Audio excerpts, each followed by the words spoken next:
Good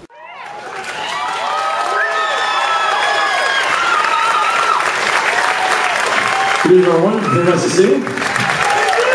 Hey,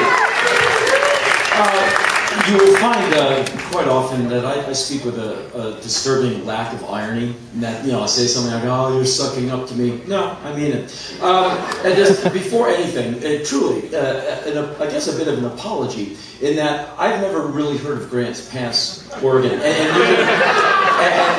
you're not the only one. Any way you want, as far as put me in the pejorative. I'm geographically stupid, whatever you want to assign me, I'll take it. I have no good excuse. Just what I want you to know is I never said no to a gig in Grants Pass, Oregon. And you'll find, many of you've been in bands, you've been around. If you're a performer type and you're in my shoes, you do the right thing. You're grateful for any gig you get. You go, thanks, great. And so this is the first time I ever saw Grants Pass on my tour itinerary. Never once in my life of 30 years of touring did anyone say, Grants Pass. I went, no. And so being desperate for your attention and your approval, I was like, well, cool. Because usually for me, Oregon was Portland for many years. And then in 1984, I started doing shows in Eugene. And now it's, maybe we can be friends and maybe I can come back to Oregon.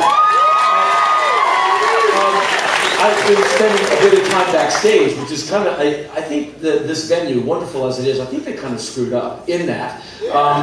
When you finally deconstruct this place, the walls have been signed by everyone who's come through here. Like, there's gig posters up, but the gig posters aren't usually signed. It's the wall next to it. Arlo Guthrie, Robin Trower, the Neville Brothers. I don't know what this venue's going to do with those walls when it wants to move, or when finally a metal ball has to wreck this place, because the walls are art. I mean, there's all these amazing people who are, B.B. King signatures in there, and B.B. King will be with us, forever. None of us will.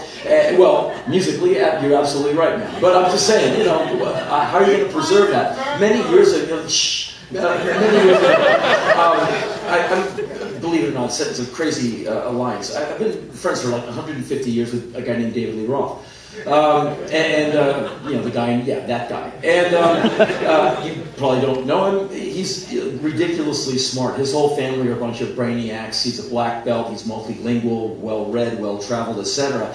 He's kind of like Mark Twain with a microphone. He's fast. And he told me stories about when he was young playing at a venue called the Whiskey. The Whiskey Go-Go, classic famous venue. It's still around, but it's kind of changed. The interior's changed. The offices used to be the dressing room looking over Sunset Boulevard. And when I first got into the Whiskey in 1981, it was one of the last times the dressing room was open where the office is now. And he told me, he was like a teenager growing up in that club, early days of Van Halen. And he said you could look up on the ceiling and have those bad asbestos kind of based ceiling tiles, those panels you can throw pencils into. Jimi Hendrix and Jim Morrison used to leave all this artwork and all this drawing and writing up there. And then he said when they changed the office out, they just threw all the panels out and no one said, wow, that's Jim Morrison, he wrote on that, you might want to hold on to that, frame it.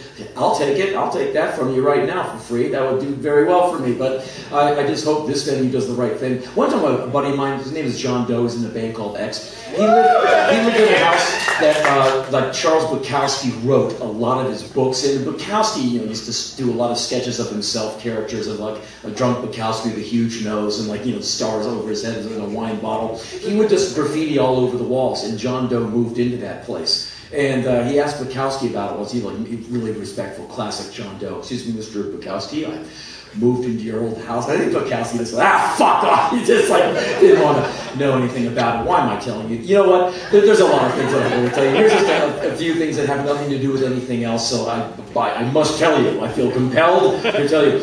When you came in tonight, maybe some of you got here earlier than some others of you, but you noticed the walk-in music all had one singer doing all the vocals. One man named Ronnie James Dio, and it doesn't matter if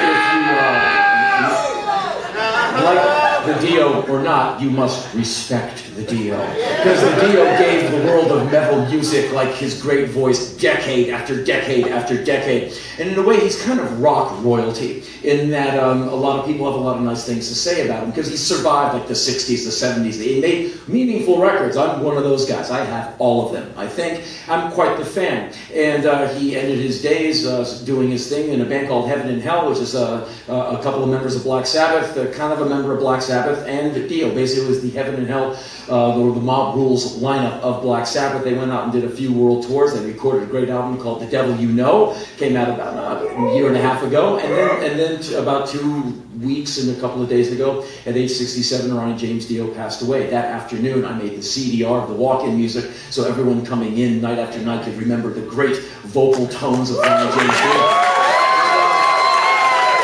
From what I've been told, I never met the guy. I wrote him a fan letter once, he never wrote me back. But apparently he was nice to everybody, and I read every possible interview I could ever find with the guy. He never cursed in interviews and stuff, and I have all kinds of live tapes and bootlegs of him. Never cursed between songs, kind of a classy guy. And one of his early shows in 1984, we got this cassette. We were on tour in England. We got a cassette of the first Dio solo group performance at Donington, the big metal festival. It was the first time his new Dio band had premiered the Holy Diver album. And between songs, the synthesizer player was like kind of noodling around. Some noise went out on the stage, sounded like whoosh. And he said, "I'd like to apologize for the extraneous noise," making that maybe the most amazing between-song rap I had ever heard in my short life at that time. I immediately incorporated it. And with our audience, you lay a polysyllabic word on some of these people, it's like they want to fight. And so between songs, you know, we're covered in spit and blood and other people's, our own, whatever. It's just a Saturday night, it's somewhere in England. I'd like to apologize for the extraneous noise. And a bunch of it was, oh, the fun we had. Anyway, there's that. And here's something else. I have a Dennis Hopper story. Dennis Hopper has passed away. I have no one else to tell it to but you.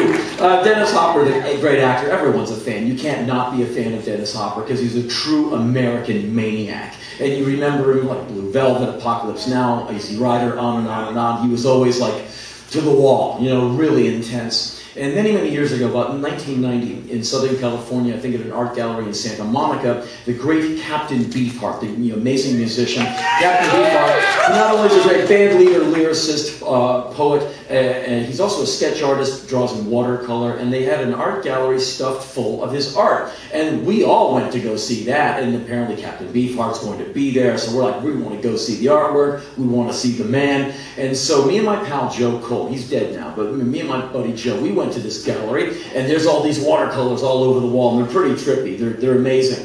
And someone was wheeling Captain Beefheart around in a wheelchair. He's in a wheelchair, he's very frail, and he would be wheeled up to different paintings, and he would like put hexes on them.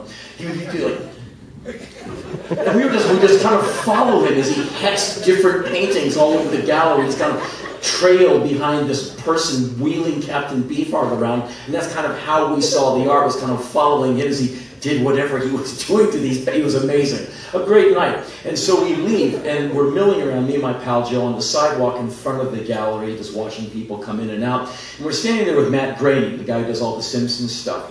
And at one point, we see Dennis Hopper walk out of the museum back towards his black Porsche Turbo. And we're like, damn, that's Dennis Hopper, man, that's so cool. Blue Velvet, man, he's the best. And my buddy Joe, he always liked to get me into trouble. So he goes, hey, Rollins, do your asshole thing. Yell at him, say something, you know, do a spoken word thing, like right now, I dare you. And so I figured I would reprise one of Dennis Hopper's immortal scenes from Blue Velvet. So at the top of my lungs, I yell at Dennis Hopper in this parking lot full of people, "Hey, fucker! Hey, fucker! I'm gonna send you a fucking love letter, fucker, right from the bottom of my heart!" Dennis Hopper turns around and sees me yelling at him, and I figured he'd go, "Hey, a fan!" He's like, "Ah!" Ran at full speed to his car, backed out, and used great German engineering to get out of the parking lot as quickly as he could.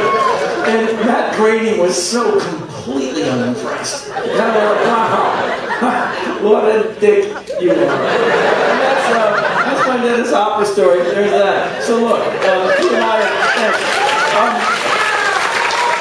and here's this other one. It has no context with anything else that I want to tell you. Believe it or not, everything else I want to tell you actually has one thing has something to do with another thing, another thing, another thing. This thing happened. I have to tell you because I have to tell you.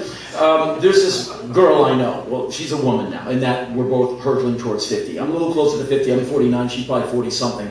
Anyway, we met in 1986, and when she was kind of a young, happening, emerging artist in Los Angeles, and we immediately became pals because she's really, really smart, really, really funny, and really gifted. I mean, she's a true artist. Doesn't always know what day it is, but can paint on anything, can write a poem or a lyric right now. You give her a bass or a guitar or a keyboard or a piano, she'll start writing music, good music too. And she can play almost every instrument on stage. She's really impressive. And so we've become great friends over the years. We're just kind of fans of each other. I'm a huge fan of hers.